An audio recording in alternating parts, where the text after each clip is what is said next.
Hi everyone, and welcome back to the channel. My name is Brittany of BrittanyJJones.com. If this is your first time tuning in, welcome to the channel. I hope that you will like what you see and subscribe below for more.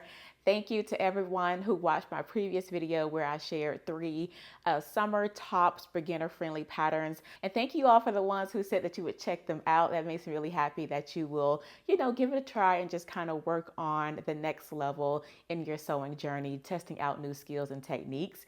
And so this video, we're going to be sewing along to one of those patterns. We're going to be sewing along to Simplicity 9952. This was the button up top pattern.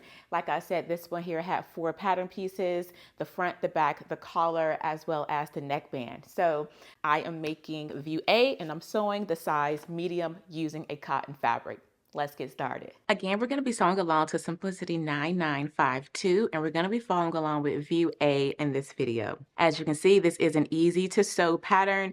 It is rated easy, as you can see back here along the back. So I'm really excited for this pattern. If you have any questions concerning fabrics, they do have a list of suggested fabrics on the back of the envelope. I will also say that this pattern is oversized, as you can see here from the line drawings, as well as from the model. This button up top does not have any darts. It is very loose fitting. It is very oversized. This one envelope has all of the sizes from size small to extra, extra large. Looking at the back of the pattern, once you take your body measurements, which are here, you also want to come down to the finished garment measurements and look at what your bust is going to measure once you are done sewing your top. Again, because this is oversized and it's very loose fitting, there is going to be a lot of extra design and wearing ease in this garment. So if you would normally cut an extra large, that may be too much ease for you and too much room in this garment. So you may want to consider going down to a smaller size. Again, once you have your body measurements of what your bust is going to measure, and you have what the garment is going to measure once it's done and once you're finished sewing it, it's important to really consider how you want it to fit your body. Now, for example, my bust is a 43 and a half, so I would be cutting the extra large. But again, my bust is a 43. When I come down here, this has me at a 62 and a half once this top is done. That is because it is including all of that extra design ease of it being oversized. So your finished garment bust measurement is a lot more because it's including all of this oversizedness from this top. Again, take a look at how big and oversized this is on the model. Look at how much room she has around the sleeves. So again, consider that when you are picking out your size. Look at the body measurements, look at your finished garment measurements, and then decide how you want that garment to fit your body. For me, like I said, based off the body measurements, I should cut the extra large. But if I come down here, it's a 62 and a half. That's a lot more ease than I would like.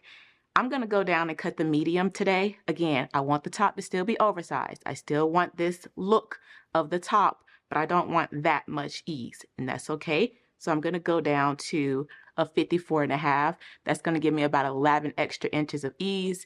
That's going to give me that oversized look that I personally like. So again, take into account your body measurements, look at the finished garment measurements, look at the design. Is it oversized? Is it fitted? Is it just loose? Bodycon. Take into account the design and then decide how much ease you are comfortable with wearing and cut that size. Again, I'm going to go with a medium. I'm going to go ahead and cut out my pattern, and I'm going to use my paper cutting rotary cutter. I have one for fabric. This is my one for paper. And I'm also going to be using a cotton fabric for this top. I like to cut out my pieces first, and then I go and press them before putting them on my fabric.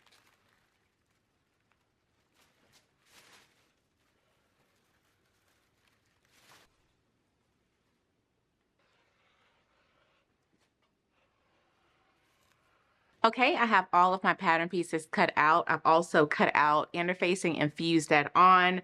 Before we start sewing, I do want to show you this, what I've done to pattern piece number 1, the front. On our tissue paper here, you will see the fold line for interfacing, a fold line for facing, and the center front. And so this here is the fold line for interfacing. You want to apply interfacing all along this piece of strip here, this line. you want to apply interfacing here. This is going to help stabilize those buttons and buttonholes because we're applying interfacing. Then we're going to be folding it under. Then you have a fold line here for the facing. We will fold that under. And so essentially what you're doing is you're creating this placket right here, and you want to make sure that you have interfacing. So as you can see here on my front piece, I have applied interfacing right here along this front line here for interfacing. So I just wanted to show that. I've done that for both sides of the front. So now let's go ahead and start sewing. Taking pattern piece number 1, we are going to fold in along that interfacing line. So again, I put little snips along where my lines are. My fold line is for the interfacing as well as for the facing. I placed little snips there. You may have transferred the full line. That's totally fine. We just want to fold in along that first line for interfacing, and then we can go ahead and give that a good press. Let's go ahead and do that now. Okay, now that we have pressed it in, again, first fold line, we pressed under here for interfacing. The instructions does say that we can go ahead and baste this in place, and then you can stitch it with an invisible stitch here. I typically don't do that because we're going to fold this again along the fold line for the facing. But again, if you want to baste this in place and go ahead and stitch it invisibly right here along this edge where we fold it in, you can absolutely do that. Again, I'm going to omit that step. The next thing that we're going to do now is go ahead and fold in along the fold line for the facing. So go ahead and fold in again, and now we can give that a press. After you have that press, we can put a little basting stitch along the top edge to keep everything folded nice and neat. And then you want to do a basting stitch along the long edge coming down, not all the way down to the end, because at a later step, we're going to need to flip this out to finish the hem. So you only want to come down maybe about 5 inches before the hem with your basting stitch.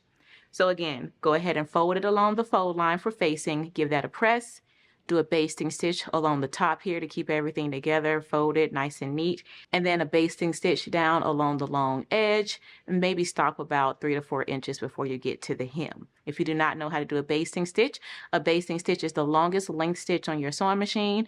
Mine's go up to a 5.0, but yours may go up to something different, so definitely refer to your machine manual to do a basting stitch. Let's go ahead and press and do our basting now.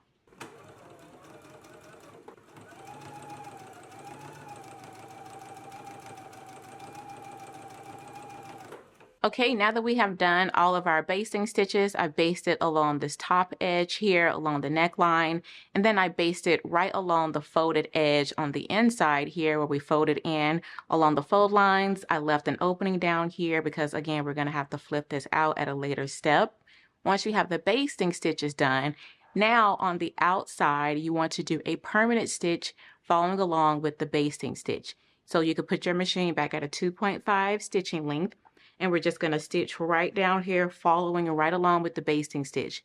One thing that I like to do is I like to stitch right beside my basting stitch. I find that when I stitch directly on it, it's really hard to unpick the basting stitch. So I like to stitch maybe a hair beside it as opposed to directly on the basting stitch. But again, let's go to the sewing machine. We're going to start up here at the top and just follow all the way down the basting stitch. And again, we're going to be stopping right here where we stopped with the basting stitch. Let's go ahead and do it now.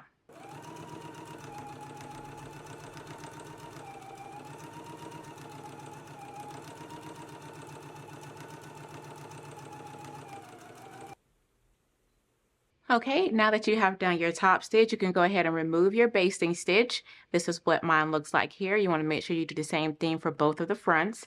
Now we can go ahead and put the fronts to the side and start to work on the back. For our back pattern piece, we're going to pin the center back seam together, and we're going to stitch it at a 5/8 of an inch seam allowance. So first, go ahead and grab your pins, and let's pin it in place. Make sure that you match up your notches along the back. Now that you have it pinned, let's go ahead and stitch in a 5/8 of an inch seam allowance. After you have it stitched, you can go ahead and finish off your seams with your serger. If you don't have a serger, you can use pinking shears. You can also do a French seam, or you can encase them in bias tape. There are lots of different ways that you can finish off your seams if you do not have a serger. Let's go ahead and stitch your center back seam together, again using a 5/8 of an inch seam allowance.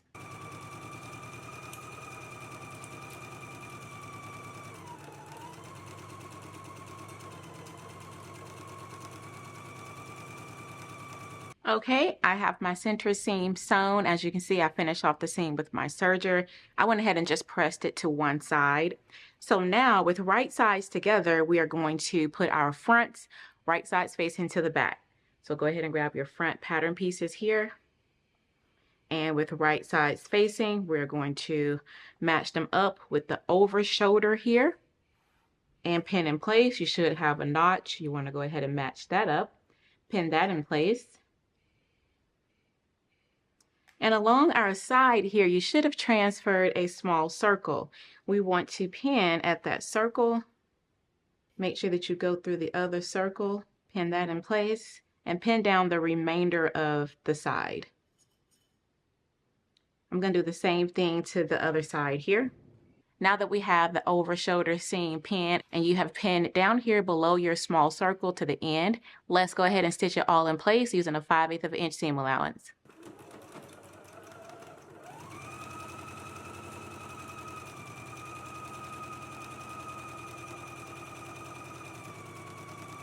Okay, I have my seams sewn. This is the overarm seam here. As you can see, I stitched it, finished it off with my serger, and I pressed my seam going toward the back pattern piece. And also over here along the side, I just pressed my seam open. Before I started sewing, I do wish that I would have went ahead and finished off my seam allowances, but I didn't think about it until after I had stitched it.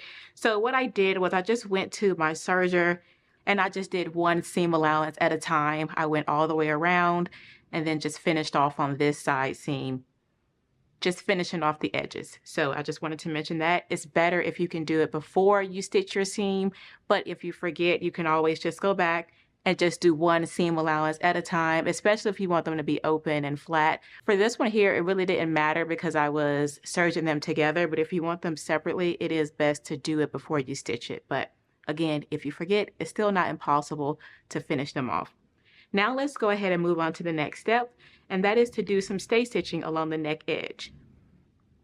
We're going to do our stay stitching at 1/4 of an inch, and again, we're just going to do stay stitching along the neckline. This is going to prevent it from stretching out because we're going to start putting the collar on, and we want to make sure that we don't stretch out the neckline. Let's go ahead and do our stay stitching now.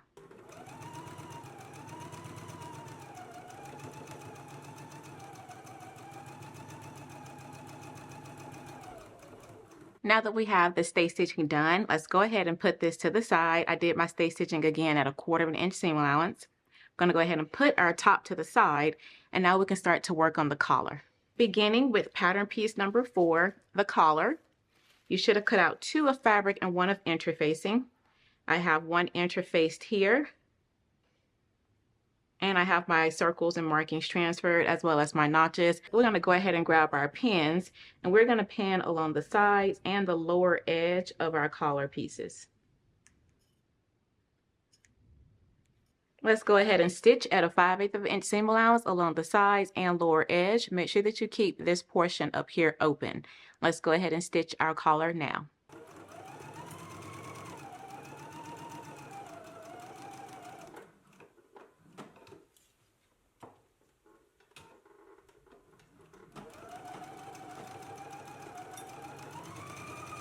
Now that we have it sewn, let's go ahead and trim our seams.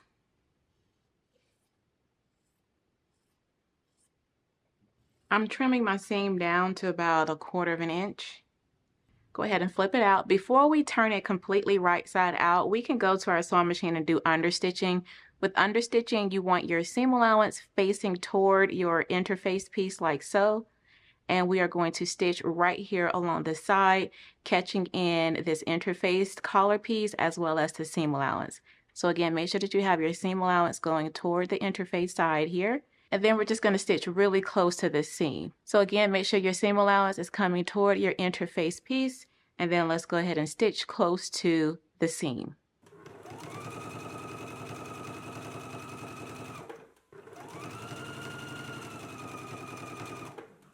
Now we can go ahead and after we have done our understitching as far as we could go, now we can go ahead and turn everything right side out. You want to poke out your corners, get a nice sharp corner. Now we can go ahead and give everything a really good press. Okay, I have my understitching done. I've turned everything right side out, given it a press, poked out my corners. From here, you can go ahead and do a basting stitch at a 5/8 of an inch seam allowance right here along this opening edge to keep these raw edges together. Next, we're going to go ahead and start working on our neckband piece, which is pattern piece number 3. For pattern piece number 3, you should have cut out 2 of fabric and 1 of interfacing. I've gone ahead and fused 1 interface into 1 piece. And for the uninterfaced side, I went ahead and pressed up 5/8 of an inch along the unnotched edge. So this edge here is unnotched, and I folded up 5/8 of an inch and I gave that a press. As you can see, I did a 5/8 of an inch stitching line here. That's totally optional. You can just measure up 5/8 of an inch and just give it a press. But I like to stitch it. That way I know I'm exactly on 5/8 of an inch. But again, you can just use your ruler and just press it up 5/8 of an inch on the unnotched edge. After you have this pressed, now we can trim it down to 3/8 of an inch.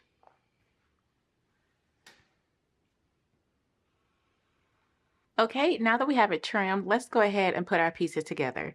So I have my interfaced neckband piece. I'm going to put my collar piece like so.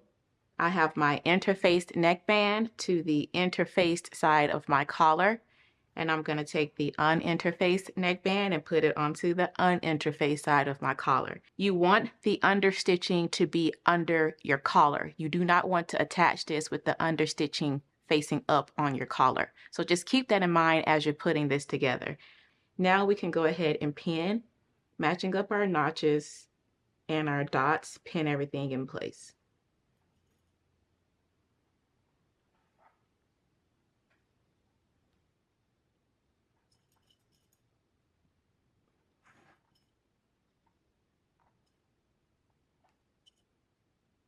Now that we have it all pinned, let's go ahead and stitch in a 5/8 of an inch seam allowance. We want to begin stitching over here, back stitch at the beginning, stitch all the way around, 5/8 of an inch, and then back stitch once you get to the end. Let's go ahead and do that now. Okay, now that we have the collar and neckband sewn together, we can go ahead and trim our seam. One thing that I like to do for around my corners is to use my pinking shears. You want to use this, or you don't have to use it, you can just kind of snip away the fabric, but I like to use this because I can just kind of cut it once and be good. But what this does is it eliminates the bulk here from around the corner, and that is what you want. Sometimes it gets really bulky if you don't eliminate it. And so we want to make sure that we have a nice clean corner here. So again, the best thing to do is to just eliminate all that fabric. I just do that around the corners, and then I just grab my scissors and just continue trimming off the seam. Now let's go ahead and give it a press. We want to press our neckband down like so. So let's go ahead and give it a really good press. Okay, now that we have given our collar a good press, now we can go ahead and pin it onto our neckline of our top. And now let's go ahead and put our collar on, right sides facing like so. I'm going to match up my center back notch with my center seam here and start to pin in place. The circles that we transferred, they match up to the shoulder seam. So match those up and pin. And match up your notches and pin in place. So now, as you can see, I've pinned right here, matching up my edge. I have my notches pinned, but I have a little bit of a gap in excess here on my collar piece than I do for my top piece.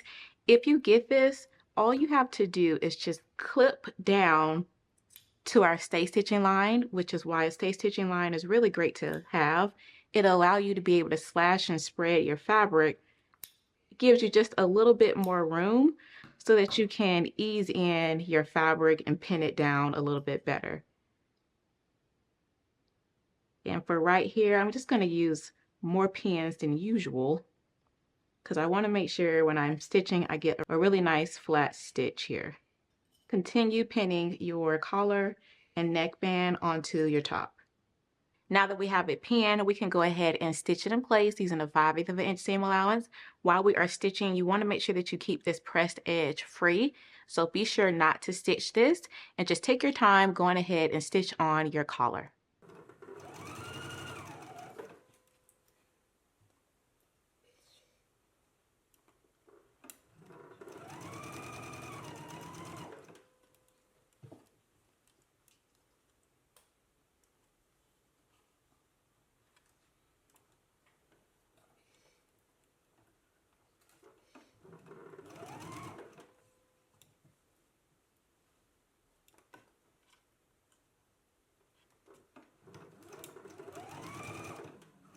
Okay, now that we have our collar sewn on, we can go ahead and trim. Before I trim, I always like to just look at my stitch here to make sure I didn't have any wrinkles or folds, anything happening while I was stitching it. Once I take a look and I'm happy with it, then I'll go ahead and trim everything off, or I'll trim my seam. So I'm happy with my stitch. I'm gonna go ahead and start trimming now.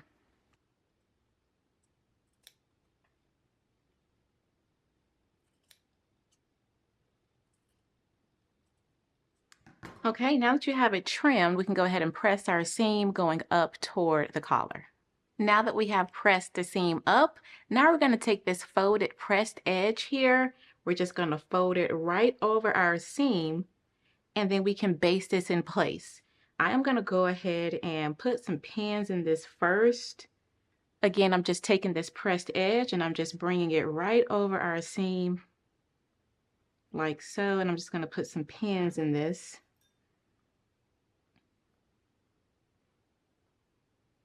And again, I'm just bringing it right past that seam, just past it a little bit like that, pinning that in place.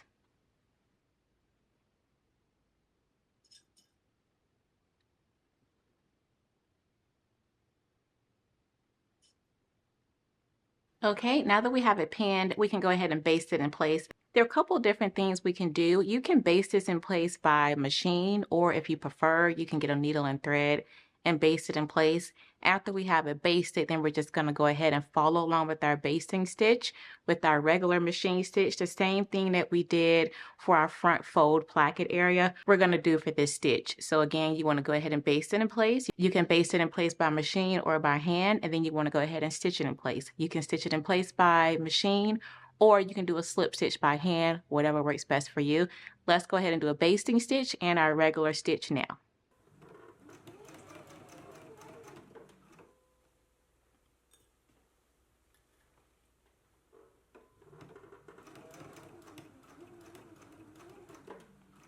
Okay, so I have my collar basted. I wanted to show you all what that looked like before I did my regular machine stitch. So this is what it looks like basted on. And again, I basted it from the right side like this. This is what it looks like underneath though. So underneath, this is what it looks like here, which isn't too bad at all, especially if you're using a thread that is closer to your fabric. Mine is a little bit more of a contrast, but that's totally fine. So if you don't like the way this looks on the outside of it, you can always do it by hand, which is why a lot of people prefer doing it by hand, because you can get more control of it. And then you can just do a nice clean slip stitch, but you have options. It's really up to you. So I'm just going to go ahead and do my final stitch now. I'm going to come slightly beside this basting stitch here. Again, that's just my preference. You can absolutely do this by hand if you like. But again, make sure that you baste it in place, take a look at it, see if you like everything, and then go ahead and do your permanent stitch. Okay, I have my collar sewn on. So this is what it all looks like here. And this is what it looks like on the other side. Okay, once you have your collar sewn on, and now let's move on to the next step. The next step is to go ahead and hem our sleeve. We're going to be doing a 5/8 of an inch narrow hem. And to do that, we want to fold under 5/8 of an inch. So you can get your seam gauge or your ruler. Go ahead and press under 5/8 of an inch. Fold in the raw edge and then fold it back over. So let me kind of flatten this out to give you a better look at that. So again, fold under 5/8 of an inch. Once you give that a press, you can open that out, fold in the raw edge, and then fold it back over to give yourself a 5/8 of an inch narrow hem. Go ahead and press that all the way along your sleeve.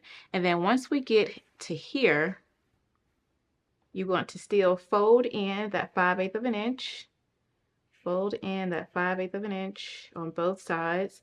So down here by the dot, you will have some of this seam allowance folded, but then it's just going to taper off and then go back to the regular 5/8 of an inch. We don't need to fold in this whole seam allowance. And then you want to stitch across to connect your stitches here. This is what that's going to look like. I've already done this side here. So you can see I've done a narrow hem. That's what it looks like along the inside. And so you see where I have stitched across right here at the circle, and how it just is folded a little bit, but then it still goes back down to the regular seam allowance. So go ahead and fold in 5/8 of an inch all the way along, create a narrow hem, and then we can squaring off here right at the dot to connect the stitches. Let's go ahead and do that now.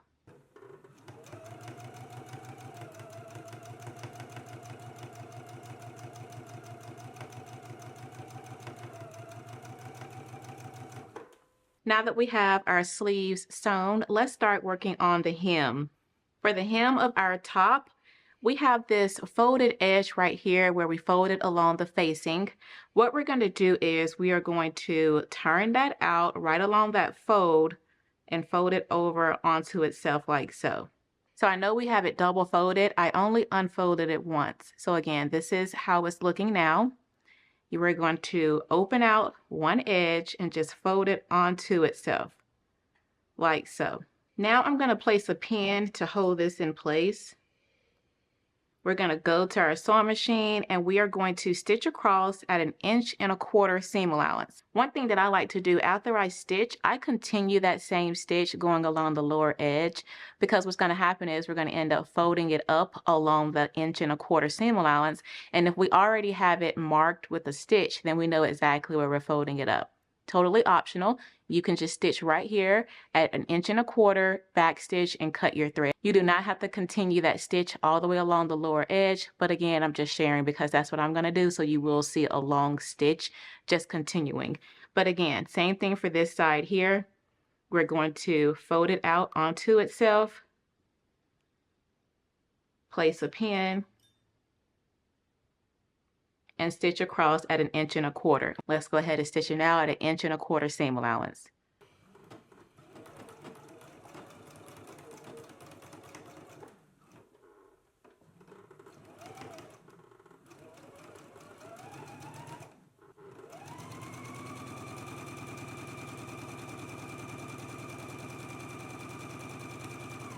Okay, now that we have it sewn here, I'm going to go ahead and trim. You want to trim away all of the facing like so, but don't trim away all of the bottom of the garment. So I'm just going to come up like so and just kind of trim that off.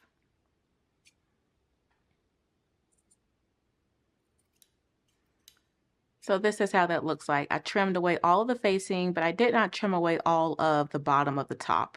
Okay, now that we have it trimmed, we can go ahead and flip everything right side out. And this is how our top will look. So with that stitch, it just folds up our hem nice and neat. Again, it's totally optional. You can just go to the ironing board now and just press up 1¼ inch seam allowance. But if you did do the stitch like I did, this is what yours will look like. From here, you can go ahead and finish off your raw edge with your serger, or you can press under 1/4 inch, like so. I'm going to go ahead and finish off the raw edge with my serger. Okay, I have my hem all pressed up. Again, you can fold in 1/4 inch on your raw edge and press that in place if you like. I'm just going to leave my serged edge out. From here, now we can go to the sewing machine and we want to stitch our hem closed. I'm going to begin stitching right here because we do still need to close up this stitch along the opening. So I'm going to start my hem stitch right where this stitch will meet. Instead of bringing it all the way from the end and stitching, I'm just going to start stitching right here where this stitch will meet it at. And we're going to be stitching all the way along, making sure that you catch in your hem as you're stitching. So let's go ahead and stitch it in place. You can always put some pins in if your fabric isn't pressing well, but if yours is, let's go ahead and stitch it in place now. After you have the hem stitched, then you can come back and continue sewing your facing closed. Okay, I have my hem sewn. This is what it looks like. This is what it looks like along the inside. Now we can move on to the final step, and that is putting on our buttonholes and buttons. So you do want to take pattern piece number 5. This is our buttonhole guide. And it does have upper edge here. So we want to place this along the upper edge of our top. And I'm placing this on the right front. I'm going to put this right up here along the upper edge. And now we can transfer our buttonhole markings. I'm just going to place some pins right here at the top one. And then transfer my markings. And you should have a buttonhole marking that was on your neckband piece. We can transfer that as well.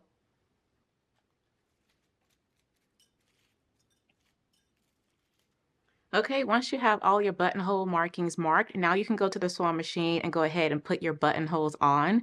All of our machines may have different type of buttonhole features, so definitely refer to your manual if you're not sure how to sew on a buttonhole. Once you have your buttonholes sewn, then you can go ahead and use a little bit of fray check. This will help reduce some of the fraying once you cut your buttonholes open. And then you can go ahead and open up your buttonhole. This is a buttonhole opener here. If you don't have this, then you can just place a pin at the top of one of the ends on your buttonhole and then carefully take your seam ripper and rip up to it, making sure that you do not cut through your buttonhole stitchings though. Once you have your buttonhole sewn on, then you just want to lap your right over your left, and then using your buttonhole markings as a guide, you can just mark through the buttonholes then because they'll be cut open. And then you can sew your buttons on by hand or either by machine. Once you have your buttons and buttonholes sewn on, you are all done with your pattern. And again, we made Simplicity 9952 View A. Well, that is all for the video. I really do hope that it was helpful. If you have any questions, please leave them down for me below. I'll be more than happy to answer. Be sure to like, comment, and subscribe. Turn on your notifications so you do not miss when the next video goes live. And I will see you all then. Blessings, everyone. Bye.